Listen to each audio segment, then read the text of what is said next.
Alrighty. Hi, everybody, and welcome back to another Creative Mentor podcast with me, Lauren, your creative mentor. And this is about week 3. We've been going through things, and that is relevant because what we talked about last week will kind of flow into what we're going to talk about this week, which is how do you find a job and what are your job options when looking? And just as a quick reminder before we dive into our subject here, is that I'm your creative mentor, and you should always vet the sources for people who are offering you advice, and that includes me. And this is a podcast that is spirited in my own experience of going to art school, and nobody freaking taught me how to navigate any of this. And so, being so frustrated with that, I'm sure I'm not the only one, and I want to help all of you out there who are going through something similar, especially now in a really tumultuous time because we're dealing with a pandemic. And currently, today or recently, who knows, the GameStop thing was happening. So who even knows what the stock market looks like, and who even knows what that is? But anyway, that's besides the point. This is rooted in a way to give you all free resources and at least a barometer by listening to a creative talk about how to navigate a creative career in corporate America. I work in advertising. I love my day job. I do this at night. If you're watching me on YouTube, welcome to my room. And the lighting gets all messed up because I literally do this at night, and I'm testing out lighting things, and just, we're all DIYers. I'm a millennial. I can't quit the hustle. So that's where this all comes from. This podcast is also loosely based off of a curriculum that I wrote with the AIGA, which is a design and illustration organization. I'm not affiliated with them in any way, but that experience of being a mentor to kids straight out of school, people wanting to pivot their career, really gave me a glimpse in how little people are taught these really necessary skills for navigating being a creative in capitalism. And that is a complex thing I just said, being a creative in capitalism. And we'll touch on that subject some other time because it's kind of an oxymoron sometimes. But today we're going to focus on what it takes to get hired and what your resources are. And next week, I'll just tell you right up front, we're going to talk about portfolios and portfolio reviews and how people who are hiring you for jobs view your portfolio and what you need in there. So that's next. So get ready. So first, what I kind of want to talk about is, so last week we also talked about making creativity something lucrative for you. And I encouraged you all to go through an exercise where you asked yourself the question of why do you want to be a creative in an industry? And what does success and what does being lucrative in your creative career mean for you? Because it can mean a lot of different things because it's a subjective question and a subjective answer. So hopefully you spent some time thinking about that because I just think it'll give you a foundation to build the rest of all of this off of instead of just getting overwhelmed with all this information I'm about to dive in for you. If you know why you're doing it, where you want to go with it, and what you want to try even, you don't have to know all the answers, but just like knowing kind of what you're good at, setting yourself up in your own natural ability and skill set and preference, this is going to help you to this step, which will help you to the next one. So all of that in mind, there's a couple of options you have, but most of us probably look for work online by ourselves. And we all know looking for a full-time job is a full-time job. So you can definitely still go those routes for sure. You can look on Indeed, you can look on Monster, you can even look on ZipRecruiter, you can look on LinkedIn. I'm a big fan of LinkedIn, and I'll tell you why in a little bit. But sifting through all of those job descriptions, job titles, necessary skills, we've all been there. It's really exhausting.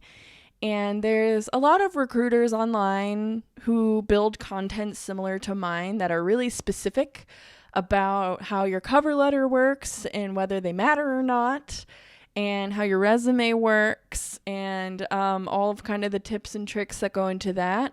And that is absolutely relevant to us to a certain extent, but on the other side of that coin, when you're applying to creative work, it's a little bit different. And when you're merging resume crap and being creative in a creative department, whether that's for a brand, a company, an agency, whatever you're looking for, if you're not going to go into business yourself as a small business owner. So even as a freelancer, going through this whole rigmarole, it's a lot. And we all kind of know by now that a lot of the major brands that are desirable to work for, or larger companies that might have perks for us that are really attractive, as in like 401k, health benefits, mental health resources, these things we find value in. They have robots that scan everything. And when your resume is actually designed, because it's a part of the expectation of the job, that your resume is laid out correctly by design standards and all of that stuff, that shit can't scan your resume most of the time to save your life. And working your resume design into a way where robots can scan it hurts your soul a little bit. So we all kind of been in that struggle, and I've definitely gotten stuck on it a couple of times. And that's not to say it doesn't work, because I definitely know plenty of creatives who get jobs the old-fashioned way of doing it themselves. But I want you to know that there's another option that I wasn't aware of until I actually made the move to Chicago 3 years ago from Michigan, where nobody's paid for design. So unless you're in the auto industry, which is a tricky industry to break into, gotta be honest. So the other option is that there are creative temp agencies for people. And that goes for a lot of different types of creative professions. And something that's very unique about that, they definitely have pros and cons, just like everything else. Just like applying to all those jobs yourself has pros and cons, so do temp agencies for creatives. But a couple of pros that come with it is, one, it's somebody's job to find your contract for you, and you just have to have the right toolbox for them to help you find that job. And two, that you have someone to bounce ideas off of and someone who can negotiate your rates for you. You kind of have a buffer between the business part of being a creative. And if you're like me, when I first moved here, I wanted to kind of do a couple of contracts to really push the envelope of my experience and what I wanted to gain experience in. So I wasn't really committed to a company, and I think that gets really scary for a lot of us, because once we actually find a job somewhere, it feels really hard to leave. It's really easy to get Stockholm syndrome in it and all of that. And so what these agencies do is they kind of take all of that out of the equation, and then they manage the business for you, which puts something worthwhile in there. And there are going to be other subjects coming up, like how to negotiate a raise, how to deal with taxes, the salary numbers that I kind of touched on last week. I'm going to get way more into the details about what I'm about to say in those things. But another good thing to consider about using temp agencies to give you contract work, essentially, is the way that you would file your taxes at the end of the year. And if you're a student and you've never really had to deal with taxes before, don't get freaked out by all of this information. But I'm going to try to break it down really simply for you. So when you get into the workforce, you have to pay income tax. And most of the time when you're working, it's just automatically taken out of your paycheck. And then you file your taxes at the end of the year, whether you do it yourself with TurboTax or you use H&R Block or whatever you're doing. Maybe your family has a tax guy. That's awesome. But either way, it's something we all in the working world have to do. We have to file our taxes. And so most of the time, we don't really have super complex taxes until you get into a certain tax bracket. And that does matter after a while, and I'll get into it in a minute. But when you're filing your taxes because you hold a job, if you're a contractor jumping from contract to contract to contract, you have just that many more pieces of paperwork to keep track of to file your taxes at the end of the year. And that's not bad. It's just something else to keep track of. So typically when you do contract work, if you're an independent contractor or freelancer, and maybe you take on the clients only you want to, and that's awesome. But at the end of the year, you've had no company to hold your taxes for you, or you've had no company paying your taxes for you and taking it out of your paycheck, because that's a major draw for companies to hire contractors. They don't have to pay tax on your income. That burden is on you. They don't have to manage it for you. So that's something that temp agencies can typically manage for you. So the way that it can work, not all agencies work this way, but the way that it can work is that temp agencies find work for you and you agree or disagree and they negotiate your rates for you and yada yada, and it's really awesome because you don't have to do it. And they'll quote unquote hire you to their temp agency. So technically you're their employee that they're essentially renting out to companies. And what's cool about that is at the end of the year, you could have worked for 4 different companies that year on contract for a couple of months at a time, but you're just going to have that one W-2 to file as you had one job employed at that agency doing all of that work for other companies. And that is possible because companies pay agencies fees to work with them.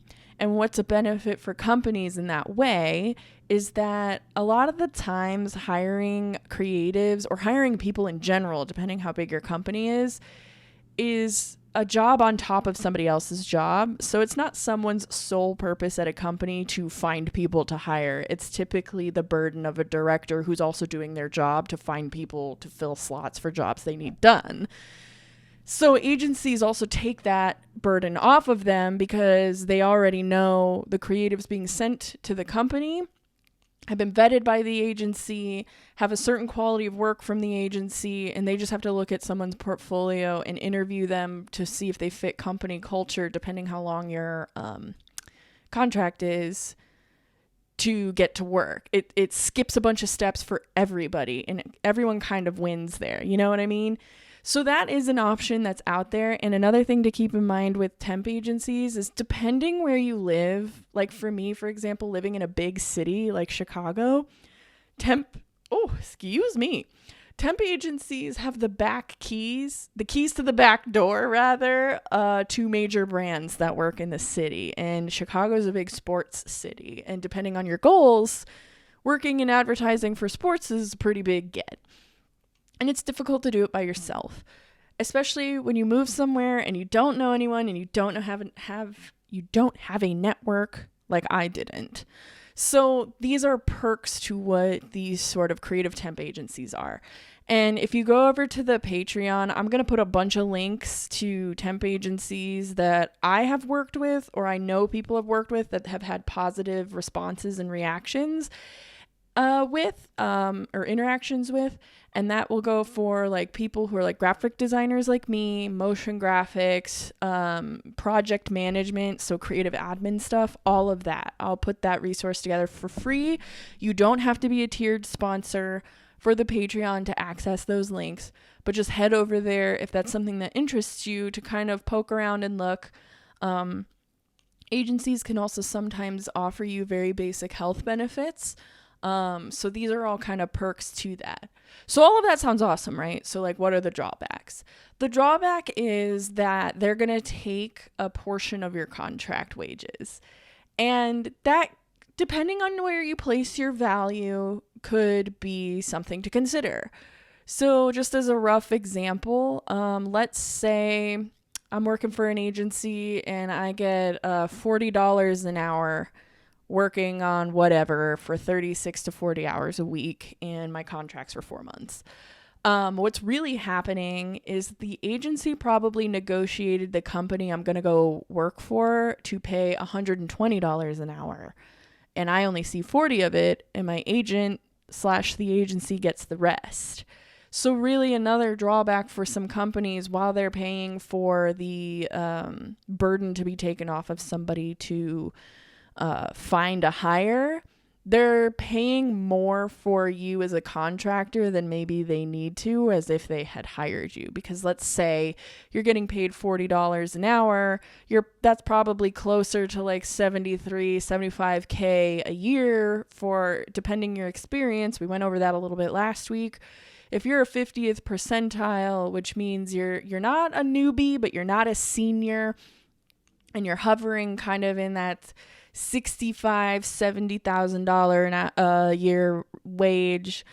If a company is shelling out $120,000 for you, it could be cheaper to hire you at $73,000 a year. You know what I mean? So that's something that everybody weighs. And if it's temporary and things are moving too fast and it's in their budget, maybe all of that's fine.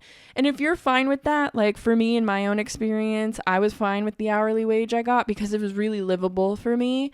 And in the end, I negotiated being hired at one of the companies I was temping at because I really enjoyed it.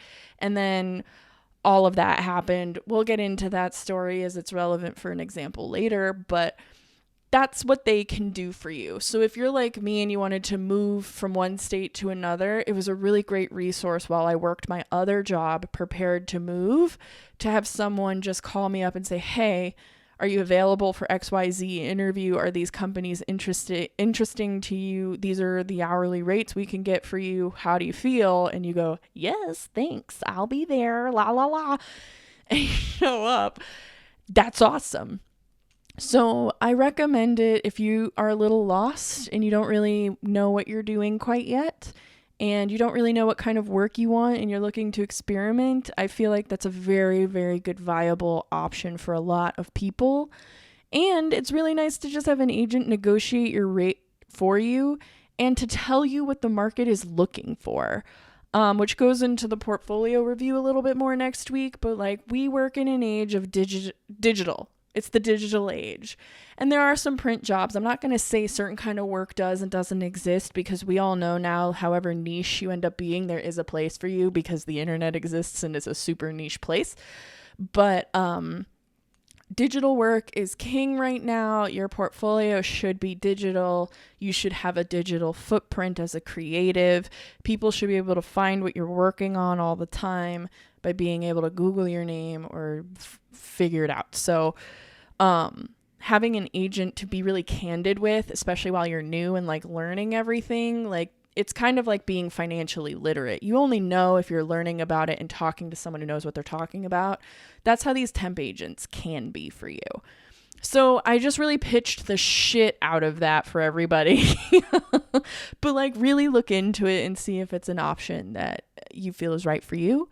Otherwise, I don't think there's anything wrong with doing it the quote unquote old fashioned way, where you're just popping around the internet and just looking for job postings as they come up and following other recruiters' content that has great advice for reaching out to people and connecting with people and all of that. So that's where I'm going to get into LinkedIn. So LinkedIn, if you're not familiar, is essentially a business social media website, which sounds really weird to say, but it's essentially a website where you can fill out your resume and just be available to people. And I love LinkedIn, and because it's not really complicated and you don't have to check it every day. But if you're just present on it, liking things, following stuff, and poking around and making your feed something relevant to you, just like all social media, it's really going to help you as you grow in your career or pivot your career. And so I think LinkedIn should serve as your quote unquote master resume. We all know that resumes, rule of thumbs, they should just be one page, but after a while, we all have more than one page of experience.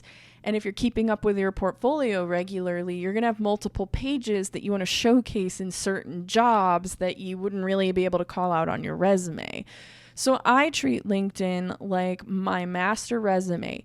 Any job I've ever had that's relevant to my profession is on there. Any promotion I have, on there. Any accolade I've ever gotten at a job, on there. Any volunteer experience I've done that's relevant to my job, on there.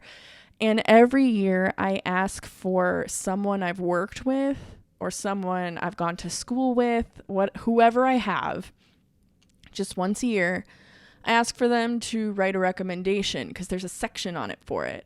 So what that does, if you are all of a sudden found in a situation where you need to find a job and you weren't expecting to need to do that, you have references, you have recommendations from people, everyone can see where that person works and how you guys worked together and that they should follow that recommendation. They can see everything you've worked on, they can see where you volunteer and spend your time, and they get a really well-rounded picture of you if they end up on your LinkedIn looking around. And if you're using your LinkedIn right as a creative, you're going to be linking everyone to where you want them to see. So currently, my current position is listed on my LinkedIn, and it shows that I've done a lot of creative strategy and I've been a lead designer on a lot of projects. And that's going to be very important to me in the future because my 2021 goal is to get either a title promotion or a raise or both. So being able to point to these things and keeping track of my own stats on this website as they casually happen is great. And then every job I've ever been to, whether I was a freelancer or it was just where I worked, when I met someone, I would go home that night or I would go back to my desk. It depends what scenario we're in. And I would connect with them, and then you get to keep track of if they leave a position, if they have an anniversary. All you have to do is hit the like button. Hey, love that you were here for a year, Jessica. Hey, Carissa, it's exciting to see you got a new job. Woo! And like just being present puts you on people's radars. You can share projects. Your coworkers will be talking about your job. And it's just a really simple way to kind of intro yourself into a small politics game, which we will get into the value of that at another point. But I don't want to overwhelm you with all of that. So I say all of this in kind of the how do I find my job? What are the avenues I can take section of our little podcast we're doing? To say that also jobs post stuff on LinkedIn all the time. Companies will post positions that open immediately, and instead of filling out on their website, I worked here and I did this, and you're copying and pasting your resume from the PDF you uploaded and you don't know why you have to do both. When companies post their job on LinkedIn, it's all there already. You just click apply and off you go. And you can see how long the job has been up, how many people have applied to that job. It's awesome. And then also sometimes when you're not even looking for work, interesting positions pop up that make you think, what would it take? Which makes you reevaluate how fulfilled you are in your job. And it's just a nice little touch point to keep track of and look around in. Not to mention, you can follow brands that you find interesting, and you might learn that they're looking for certain people where you weren't thinking about looking back at that position. It's just a really well-rounded place to spend a little bit of time once a week, twice a month. Just check in on your LinkedIn, but be an all-star on it. And if you're a student, just connect with your teachers, connect with other students, because as everyone's networks grow, you never know who's going to know someone you want to know. And that's really important. And so it's just a great place to appear professional. And as creatives, I think we overlook that a lot. And if you're going to work within an industry, I think it's a very important tool that you could be utilizing. A lot of people are sleeping on. So take a look at LinkedIn. It is absolutely free. You don't need anything. You don't need to sign up for anything. You don't need to pay LinkedIn for their special perks to see who looked at your profile or whatever. And also, I met a recruiter from there that got me my current job. I wasn't even looking for it yet. And I had only heard whispers of creative temp agencies, and then boom, all of a sudden a recruiter was talking to me and placing me in companies like E-Trade and interviewing in a bunch of other spaces to take a look at everything. And so that was wild to me. And I was trying to get out of Detroit, Michigan, and I was working a job I didn't enjoy, but the people I worked with were awesome. And we all kind of figured it out together. And that recruiter really freaking saved my hide, man. And it all was because of LinkedIn. So if you've got nothing to lose and you have some time, I really encourage you to just check it out.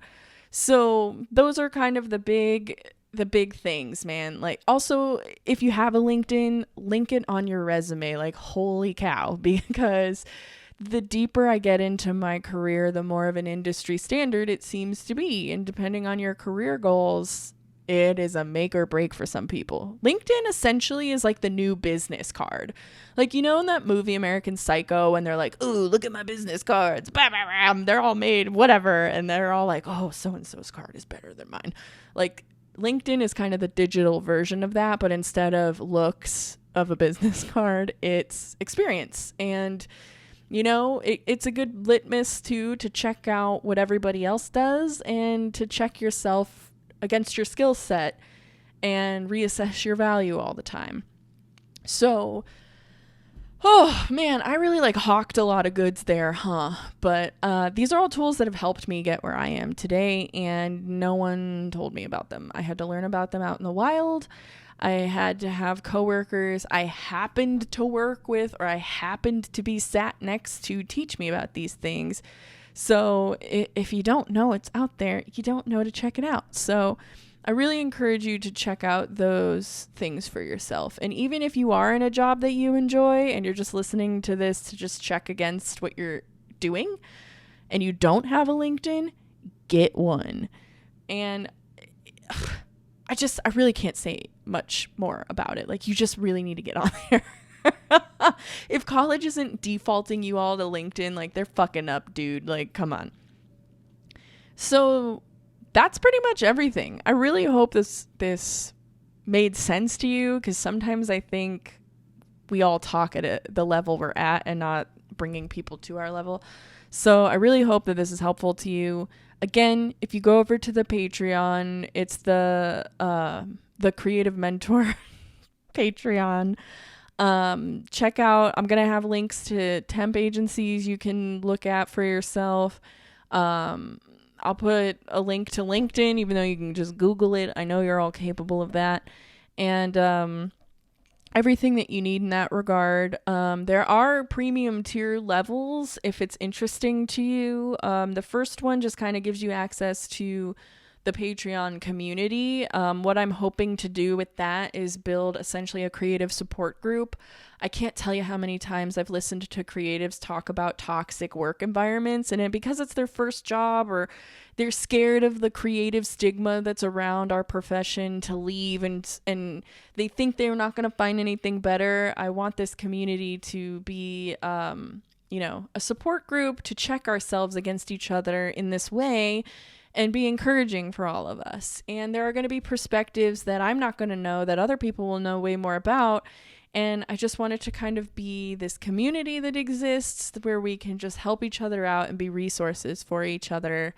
And on top of that, you'll get these podcasts out a week earlier. I have this little joke in my little home office, which is in my entryway in my condominium because there's not space for a work from home office for me. But I got a beta fish to just kind of stare at when you're disassociating and thinking about what you're doing. His name's Brian, and his full name is Brian, my administrative assistant. So he manages all of my calls. So it's Brian's coworker corner or whatever I named it. I know I throw a lot of information out at you, and sometimes you don't want to re-listen to the podcast over and over. So another tier is that I just will have nice, pleasant, downloadable PDFs that go over the week. So at the end of every week, you'll get a download for it, and it'll cover the 4 subjects. Or I'm sorry, not every week, every month. So the 4 subjects we cover through the month. At the end of the month, you'll get a nice little PDF that kind of summarizes everything. I'm going to try to design it so that it's more like a workbook, and you can either as a PDF write in it, or you can print it out and write in it. It's up to you. But the questions I encourage you to explore and the resources I'm going to talk about, it'll be an interactive PDF with just clickable links. And I think it'll just be easier for everyone because there's just so much to show you. and it'll just incorporate all the resources I bring up, because sometimes it's just nice if someone does it for you. Or maybe you're one of those people that reads and remembers better than listens and remembers better. So that's one of them. And then I make stickers, and that's just fun. So if you're into stickers, that's a tier. And then the last tier I have is a little bit of an experiment, but it's going to be more one-on-one access. You'll get access to a specific email address where you can meet me, or talk to me rather. We are in a pandemic. We're not meeting anybody. But if you have questions about your resume that are really specific, or you kind of want a mini portfolio review or anything like that, you have access to me to ask your questions, and I can help you a little more personally in that way. And also, we can be LinkedIn buddies. We can be connections. You can look at my profile and copy it and apply it to yourself, all these things. So that's kind of what I mean when I'm like, there is some premium content on the Patreon. But for the most part, if you don't want to pay for anything, or you don't have $2, that's totally fine.